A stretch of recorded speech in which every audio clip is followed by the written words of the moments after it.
नमस्कार, हमारे इस खास प्रोग्राम में आपका स्वागत है।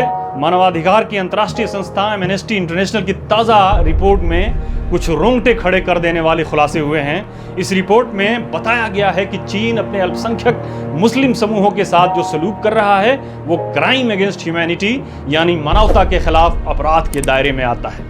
अनेकों एक्टिविस्ट ऐसे भी हैं जो चीन की मुस्लिम विरोधी कार्रवाई की तुलना हॉलोकॉस्ट यानी हिटलर ने जर्मनी में यहूदियों का जो जातीय नरसंहार किया था उससे कर रहे हैं। चीन की इस मुस्लिम विरोधी हैवानियतपूर्ण कार्रवाई के लिए जिम्मेदार अधिकारियों पर अमेरिका, यूरोपियन यूनियन और दूसरे पश्चिमी देश प्रतिबंध लगा रहे हैं और चीन के खिलाफ सख्त शब्दों में प्रस्ताव पारित कर रहे हैं। लेकिन इस मसले को लेकर मुस्लिम देशों का रवैया हैरान करने वाला है। इन देशों द्वारा चीन के खिलाफ हल्का फुल्का निंदा प्रस्ताव लाना तो दूर, ये वीगर मुसलमानों का ही काम तमाम करने में चीन की भरपूर मदद कर रहे हैं। इन सबों पर थोड़ी देर के बाद चर्चा करते हैं। पहले एक कहानी सुनते हैं। ये उन दिनों की बात है जब भारत से 1000 Years of War यानी 1000 साला जंग छेड़ने वाले जुल्फिकार अली भुट्टो को फांसी हो चुकी थी और उन्हें फांसी के तख्ते पर चढ़ाने वाले फौजी तानाशाह जनरल जियाउल हक कि 1000 कट्स टू ब्लीड इंडिया यानी भारत को हजारों जख्म लगाकर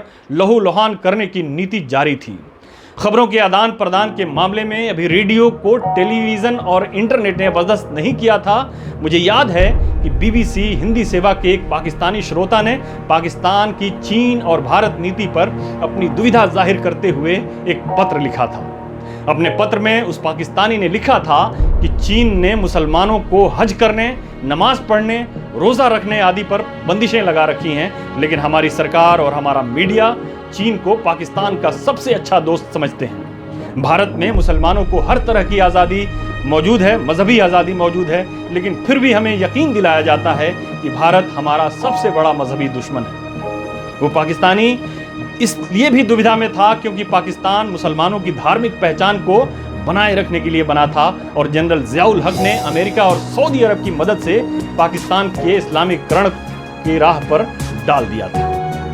आपकी जानकारी के लिए बता दें कि यह वही ज़माना था जब पाकिस्तान में मुजाहिदीन पैदा करने के लिए अफगानिस्तान से लगी सीमा पर अनेकों मदरसे खोले गए थे और अब अंतर्राष्ट्रीय आतंकवाद में इन मदरसों की भूमिका के मद्देनज़र FATF की आतंक की फंडिंग पर सख्त रुख के बाद आर्थिक तंगी के दौर से गुजर रहे पाकिस्तान ने इन मदरसों को बंद करने या उनको मॉडर्नाइज करने की बात को स्वीकार किया है।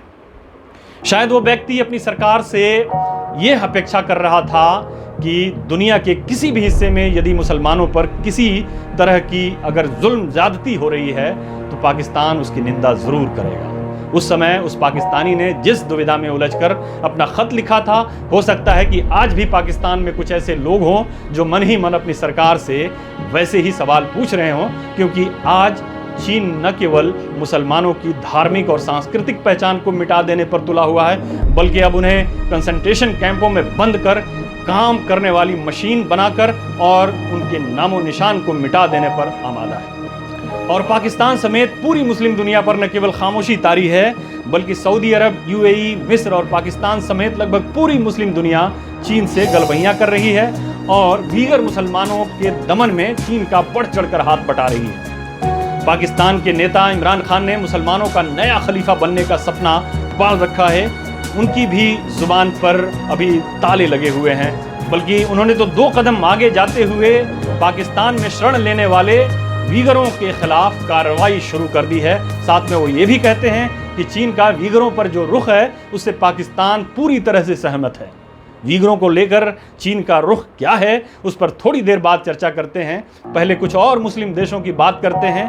वीगरों पर जो रुख पाकिस्तान का है वही रुख सऊदी अरबिया, मिस्र, UAE जैसे मुस्लिम देशों का है। इन देशों ने भी अपने यहाँ शरण लेने वाले वीगरों को चीन के हवाले किया है। सऊदी अरब के क्राउन प्रिंस मोहम्मद बिन सलमान, जिन्होंने बड़ी बेशर्मी से इस बात को स्वीकार किया था कि उनका देश अमेरिका और पश्चिम के कहने पर कोल्ड वॉर यानी सर्द जंग के दौरान दुनिया में वहाबियत को फैलाया था। अब प्रिंस साहब को भी चीन के कंसंट्रेशन कैंपों से कोई आपत्ति नहीं है। हाँ, तुर्की के राष्ट्रपति रजब तैयब एर्दोगान ने थोड़ी हिम्मत जरूर दिखलाई थी और शिनजियांग में चीन की कार्रवाई को उन्होंने जेनोसाइड यानी नस्लकुशी या जाति संहार की संज्ञा दी थी। लेकिन अब उनकी भी हिम्मत जवाब दे चुकी है, उनकी हिम्मत टूट चुकी है। चीन के सख्त रुख के बाद वो भी तुर्की के शरण में आए वीगरों को चीन के हवाले करने की तैयारी कर रहे हैं। अब वीगरों के प्रति चीन के रुख की बात करते हैं। कम से कम 50 पूर्व कैदियों की गवाही की बुनियाद पर तैयार एमनेस्टी की रिपोर्ट में दिखाया गया है कि कैसे चीन ने शिनजियांग में नियोजित ढंग से वीगर और कज़ाक लोगों को बड़े पैमाने पर कैद किया है, कैसे उन्हें यातनाएं दी जा रही हैं, कैसे उन्हें मौत के घाट उतारा जा रहा है और उनकी पहचान मिटाने की हर कोशिश की जा रही है।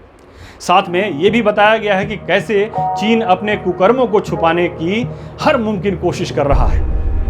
यूनाइटेड नेशंस के मुताबिक करीब 15 लाख वीगर मुसलमान इंटर्न कैंप्स यानी बड़े कैंपों, जिन्हें कंसंट्रेशन कैंप भी कहा जा सकता है, वहां पर कैद है। इन कैंपों में हॉलोकॉस्ट के बाद किसी जातीय और धार्मिक समूह को कैदी बनाने की यह सबसे बड़ी घटना है और ये यूएन की जेनोसाइड की परिभाषा की परिधि में आता है। इन कैंप्स में वीगर मुसलमानों और अन्य अल्पसंख्यकों को मामूली शक की बुनियाद पर बंदी बनाकर रख दिया जाता है। पहले तो चीन ने शिनजियांग प्रांत में किसी तरह के कैंप के वजूद से ही इनकार किया था, लेकिन पश्चिमी मीडिया के कुछ खोजी पत्रकारों ने सबूत की बुनियाद पर जब रिपोर्टें छापी तो उसके बाद चीन ने स्वीकार किया कि छोटे मोटे आपराधिक मामलों में शामिल लोगों को इन कैंपों में रखा गया है। जब चीन पर अंतर्राष्ट्रीय दबाव बढ़ने लगा तो उसने इन कैंपों को री एजुकेशन कैंप का नाम दिया। खुद चीन के सरकारी अखबार ग्लोबल टाइम्स के मुताबिक इन री एजुकेशन कैंप्स में इस्लाम को समाजवाद से सुसंगत बनाने के लिए इमामों की ट्रेनिंग दी जाती है। अब ग्लोबल टाइम्स इस बात से इनकार कर रहा है कि शिनजियांग में री एजुकेशन का कोई कार्यक्रम चल रहा है। अभी तक ग्लोबल टाइम्स ये जरूर कह रहा है कि इस योजना के तहत शिनजियांग के धार्मिक स्कूलों में एंटी एक्सट्रीमिज्म का कोर्स चलाया जा रहा है, वहाँ इमामों के बयान दिलवाए जा रहे हैं। लेकिन खुद चीनी मीडिया से आई खबरों के मुताबिक चीन ने 5 वर्षों के अंदर इस्लाम के चीनीकरण की योजना बनाई है। ग्लोबल टाइम्स ने ही रिपोर्ट की थी कि चीनी अधिकारियों ने शिनजियांग और दूसरे अन्य प्रांतों में अल्पसंख्यकों और ख़ासतौर पर मुसलमानों के चीनीकरण की प्रक्रिया शुरू कर दी है। अखबार ने चीनी अधिकारियों के हवाले से लिखा था कि बीजिंग, शंघाई, हुनान, यूनान आदि प्रांतों की इस्लामिक संस्थाएं इस्लाम को समाजवाद से सुसंगत करने और उसके चीनीकरण पर राजी हो गई थी। इन संस्थाओं ने एक सेमिनार में इस काम के लिए एक 5 वर्षीय योजना पर बहस की थी।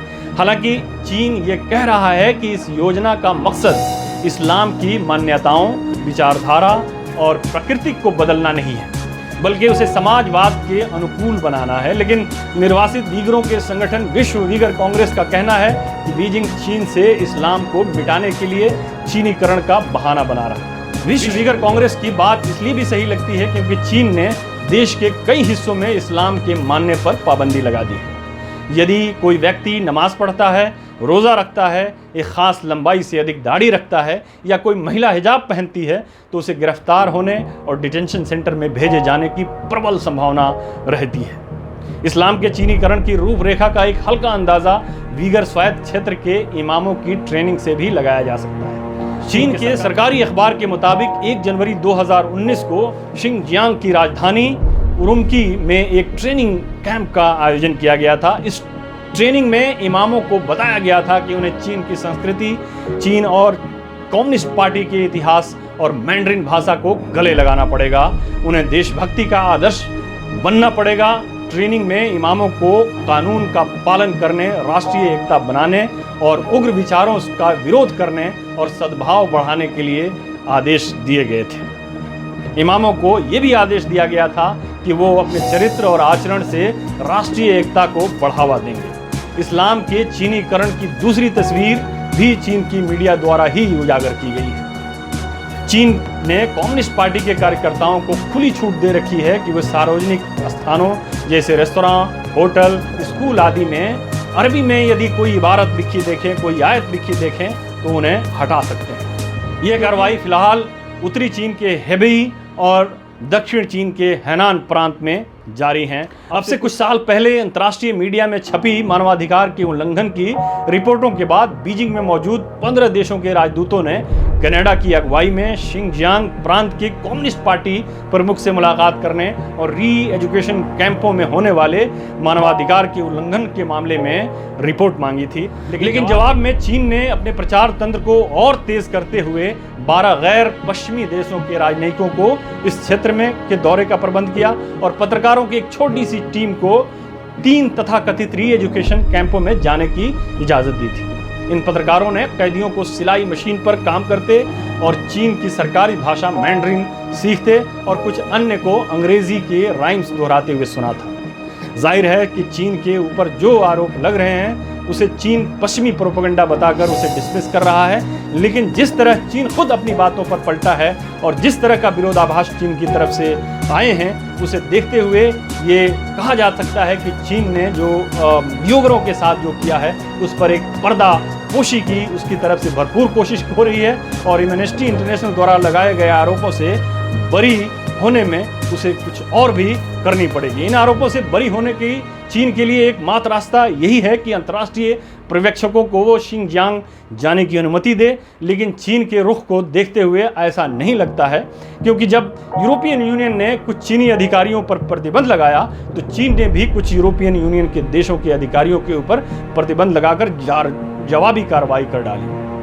जहाँ तक मुस्लिम देशों की बात है, उनका रवैया ये जाहिर करता है कि उनके अपने हितों से बढ़कर कुछ भी नहीं है। उन्हें इस बात से भी कोई अंतर नहीं पड़ता कि चीन के मुसलमानों की पूरी आबादी को कैद कर लिया गया है। उन्हें इस बात से भी कोई फर्क नहीं पड़ता कि शिनजियांग, जो एक मुस्लिम बहुल ऑटोनोमस प्रांत था, अब मुसलमान वहाँ अल्पसंख्यक बन गए हैं। यही नहीं, वहाँ मुसलमानों की धार्मिक और सांस्कृतिक पहचान को भी मिटा देने की भरपूर कोशिश जारी है, लेकिन मुस्लिम देशों को उसे कोई मतलब नहीं है। फिलहाल इतना ही, इजाज़त दीजिए, नमस्कार।